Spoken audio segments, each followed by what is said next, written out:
Hello, my name is Lily Agnetta, and today I'll be presenting a costume design piece from the musical The 25th Annual Putnam County Spelling Bee, written by Rachel Scheinkin and music and lyrics by William Finn.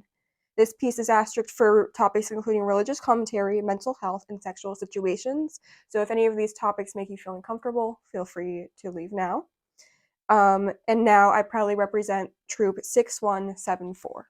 My design for Spelling Bee was motivated by a goal of making sure it wasn't predictable, a perspective that stuck with me during a design critique. For a quirky musical about tweens competing in a spelling bee, I wanted my designs to be just as distinctive. The research and drafts I had done throughout my process were kept in my journal, which includes character breakdowns, inspiration, sketches, and a bibliography. The musical excels at achieving depth that most wouldn't foresee, as it appears lighthearted on the surface, but the heart of it explores themes of neglect, bullying, and burdens put upon children by parents. I made costumes to parallel this, appearing playful, but with deeper issues represented in the costumes too. A main theme for my design was diversity among the spellers.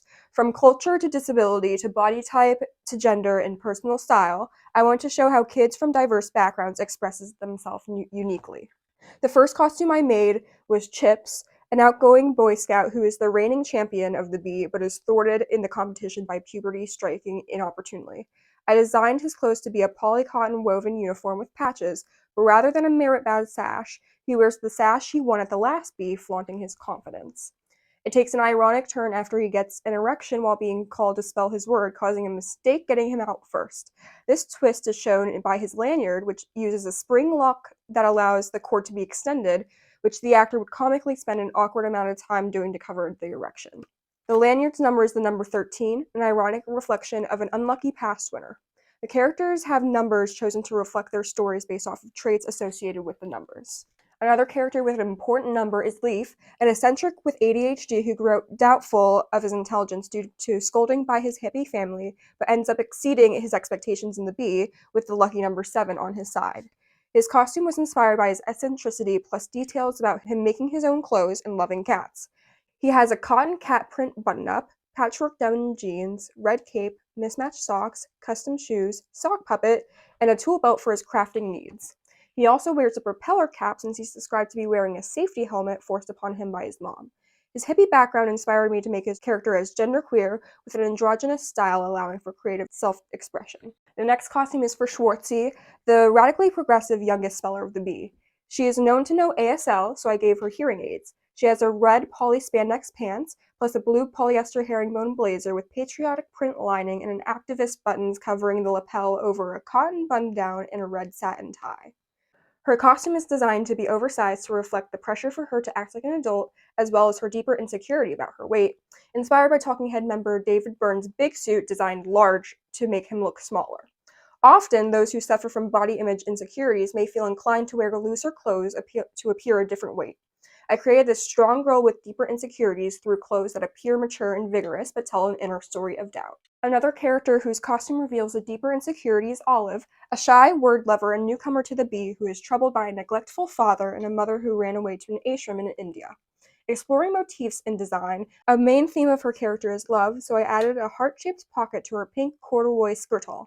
She also wears her love of the dictionary with a green alphabet print knit sweatshirt and an alphabet hair clip. I wanted to explore her mother being set in India, making the costume representative of the Hindu motifs in Olive's character.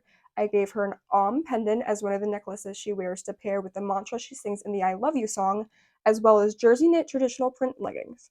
I lastly gave her a bindi to represent a Hindu tradition of using them to connect to the sixth chakra, which would strengthen her concentration in her first bee. The last design is for Barfay, a brash, bullied kid who also suffers from chronic health issues and allergies. I designed his character to be played by a disabled actor who uses a cane for support that is even decorated with stickers, something that many cane users do to take pride in their disability. He also wears props like a fanny pack to hold meds and a pill reminder watch. A trait that I thought harmonized with him as physically disabled is his magic foot, his technique of outlining words on the ground. Inspired by Twinkle Toes, I gave his magic foot shoe rhinestones and LEDs to highlight its mystique. I also made his costume to let his nerdy and boisterous personality shine through, with a major color palette of red, which also complements his crush's Olive's green, his maroon sweater vest, paisley button-up, and torn khaki utility shorts patched up with various fabrics create the look of a bold and rowdy kid. My favorite bit of his costume is his missing sock, which happens to be the same print as Leaf's sock puppet, and I think we found the source of it. It ties back to the zany, cartoonesque humor and logic of the musical despite its inner nuances.